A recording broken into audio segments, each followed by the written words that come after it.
जय गुरुदेव। स्वामी शिवम तीर्थ महाराज जी द्वारा रचित मानस में गुरु तत्व, पृष्ठ संख्या 122 से आगे। उसमें आशीर्वाद स्वरूप गुरु की कृपा शक्ति अंग संग रहकर कार्य को कुशलतापूर्वक संपन्न करती है। कार्य तो गुरु शक्ति करती है, किंतु उसका यश शिष्य को मिलता है। इसका एक उदाहरण अहिल्या उद्धार में देखने को मिलता है। विश्वामित्र जी राम जी तथा लक्ष्मण जी के साथ जाते हुए गौतम महर्षि के उजड़े हुए आश्रम में पहुंचे। न कोई पशु न पक्षी न कोई हरियाली, केवल तुलसी का एक हरा पौधा। राम जी के पूछने पर विश्वामित्र जी ने कथा सुनाई। कभी यह आश्रम बड़ा आकर्षक था। गौतम तथा उसकी पत्नी अहिल्या निवास करते थे। अहिल्या अति सुंदरी थी। इंद्र किस तरह उस पर आसक्त हुआ, गौतम का रूप धर कर कैसे उसने छल किया, गौतम ने कैसे क्रोध में आकर इंद्र तथा अहिल्या दोनों को श्राप दे दिया, सब बताया। तभी से अहिल्या पत्थर का रूप धारण किए हुए, हे राम, आपकी परीक्षा कर रही है।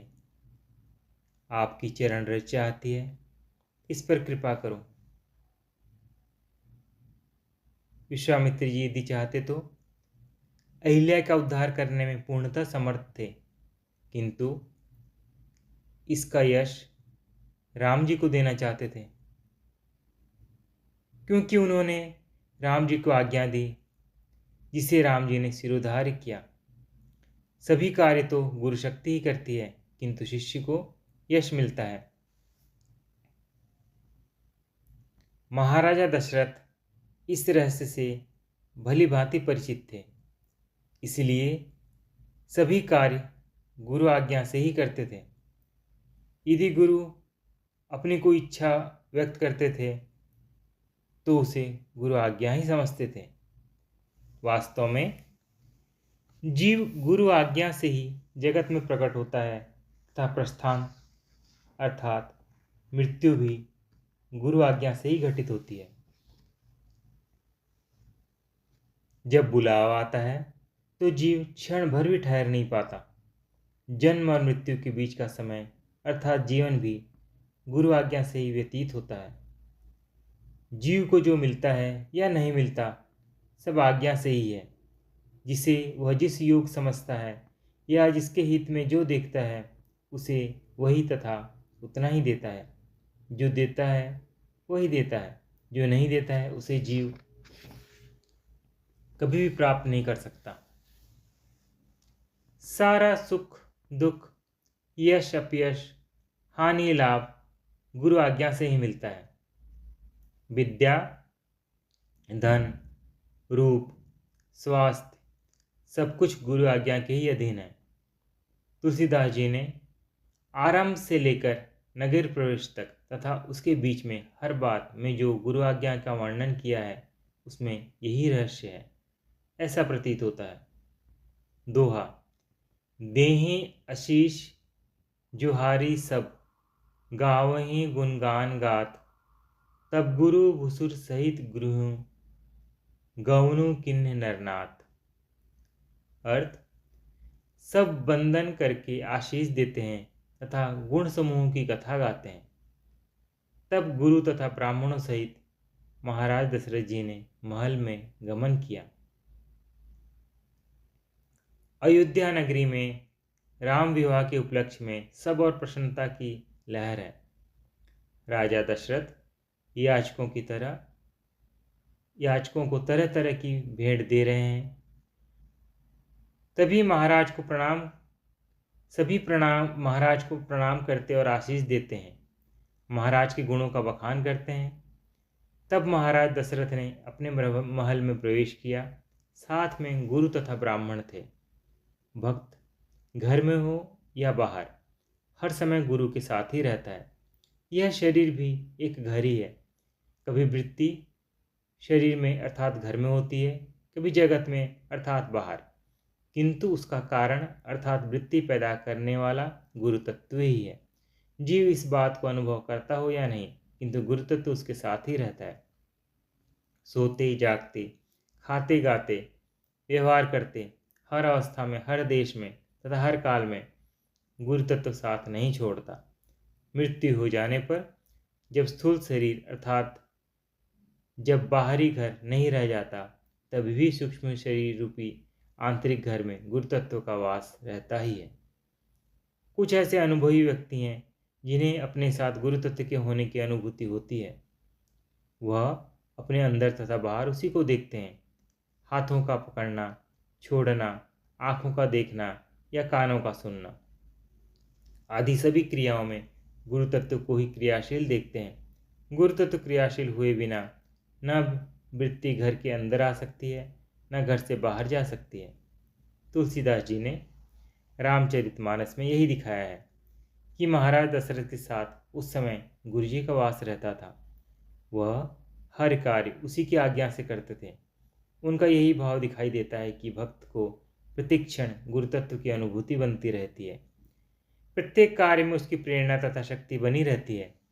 भक्त में कर्तापन का भाव नहीं, इसलिए भक्त नम्र सौम्य होता है। गुरु तत्व की सतत अनुभूति ही आध्यात्मिक साधनाओं का लक्ष्य है। गुरु तत्व ही आध्यात्मिक उन्नति का कारण है। गुरु तत्व के बिना जगत में दूसरा तत्व नहीं।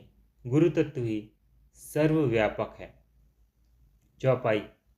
भीतर भवन दिन बर बासु, मन जोगवत रह नृपी निबासु।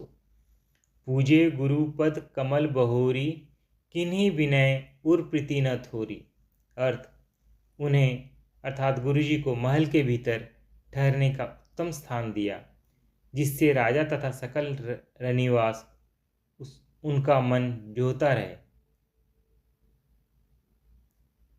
उनकी सुख सुविधा का ध्यान रख सकें। फिर महाराज दशरथ ने गुरु वशिष्ठ जी की पूजा की, जिनके प्रति उनके हृदय में प्रीति कम नहीं थी, अर्थात बहुत थी।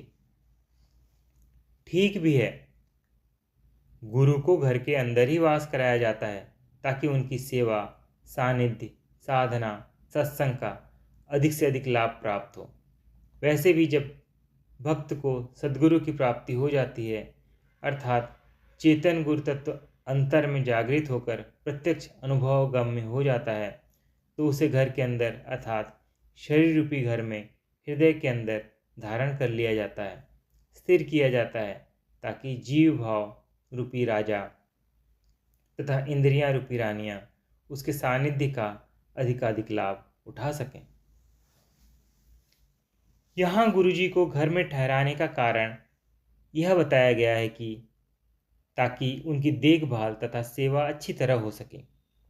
गुरु जी को किसी सेवा की आवश्यकता नहीं, वह कैसे भी रह लेते हैं, कुछ मिले या नहीं निर्वाह कर लेते हैं। हाँ, शिष्य को सेवा के माध्यम से सानिध्य का लाभ अवश्य मिल जाता है। सद्गुरु का सानिध्य ही सत्संग है, जिससे वासनाएं, विकार, अहंकार आदि शुद्ध हो जाते हैं। चंचलता के स्थान पर स्थिरता का विकास होता है। सुख दुखानुभूति के स्थान पर आनंदानुभूति होने लगती है। यही तो सद्गुरु सानिध्य तथा सत्संग का फल है। उत्तम स्थान होने का अर्थ है निर्मल हृदय, जिसमें संसारिक कामनाएं न हो। हृदय में गुरु का आसन स्थापित करके तन मन तथा वाणी से सेवा की जाए। चरण पूजा शारीरिक सेवा का प्रतीक है, मन में प्रतीति मानसिक सेवा है तथा विनय वाणी की सेवा। इस प्रकार मन इंद्रियों को गुरु चरणों में समर्पित कर सानिध्य का लाभ उठाना ही साधन है। दोहा।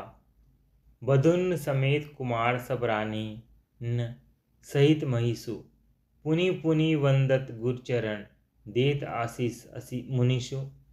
अर्थ, बहुओं समेत सब राजकुमार तथा रानियों सहित राजा बार बार गुरु जी के चरणों की वंदना करते हैं तथा मुनीश्वर आशीर्वाद देते हैं। जिसे वंदन प्रणाम किया जाए वह आशीर्वाद के अतिरिक्त और दे भी क्या सकता है। यदि किसी का शत्रु भी आकर उसे प्रणाम करे तो उसे भी आशीर्वाद देना पड़ता है। फिर यहाँ तो प्रेमी भक्तों तथा सद्गुरु का संबंध है, इसलिए गुरु के अधिक से अधिक अनुकूल रहने, बार बार प्रणाम करने, हर बात में आज्ञा ग्रहण करने तथा उसके अनुसार ही आचरण करने का प्रयत्न करते हुए तुलसीदास जी ऐसा मार्ग दिखला रहे हैं जिससे गुरु जी का अधिकाधिक आशीर्वाद प्राप्त किया जा सके। वंदन करते समय मन में यह भाव रहता है, हे गुरुदेव, हम आपके सेवक हैं, आपके पास जो भी है हम आपका दिया हुआ है, आपका आपको ही समर्पित है, हमारा तो केवल यह अभिमान है। हे गुरुवर, आपका दिया हुआ आप ही ग्रहण करें, जगत में दूसरा कोई भी ना देने योग्य है ना ग्रहण करने योग्य।